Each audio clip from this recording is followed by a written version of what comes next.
Hey guys, Aaron here in the garage again. This is my 1997 Lotus Elise S1, and today I'm going to be doing some work on checking some of my suspension parts, and I need to remove that panel on the bottom. So just wanted to make a quick video on how to do that because it is an essential step for doing a lot of work on these cars. All right, if we come under the car, this is the panel right here that I am talking about. And all you need is an 8mm socket, a T30 Torx bit, and some sort of ratchet to remove a bunch of the bolts. And because they're hard to see here, I'm going to show you on the removed panel where they are all located. All right, so this is the panel removed. We're looking at the top of it. So this is oriented how it would be installed. So from the underneath, you're going to be installing 1, 2, 3, 4, 5 of the 8mm, and then another 1, 2, 3 on this side, 1, 2, 3 on this side, and then here and here are your two T30s. And then it's just a matter of painstakingly removing them all.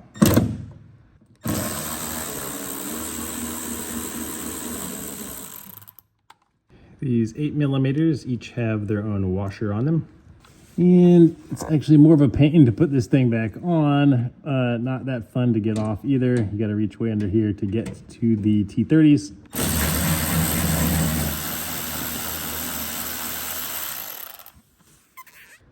T30 is the same. Nice little washer with it. And these two look like they're all nice stainless steel hardware, so that's nice. You can see these 5 in the rear back here are actually on top of the rear diffuser panel. All right, now I'm on the other side and I'm going to remove the last T30 here, and you'll notice this panel is tucked under this ridge. This is the last bolt holding it on.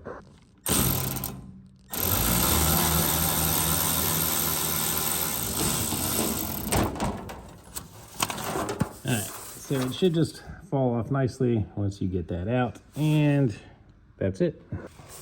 Reinstallation is kind of a pain because you have to use both hands. You have to reach under here. You have to get this tucked back up under here to start with, and while holding it, get that bolt, that T30 started in the middle again, and then just go around and reinstall, and all of your little holes should line up once it is slid in place correctly.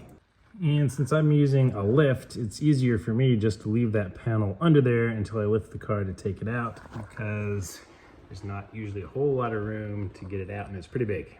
Or you can always slide it out from behind, of course. But yeah, if you want to take the rear diffusion panel off, you have to take the other one off first, and then you're free to take that off really easy. Just remember when reinstalling to put this one back on first, or you're going to be really annoyed and have to take the other one back off. Ask me how I know that. So that's it for this episode, guys. Thanks for watching. Please give it a thumbs up, like the video, subscribe to the channel, and there's going to be a lot more Elise content coming. Thanks for watching. See you on the next one.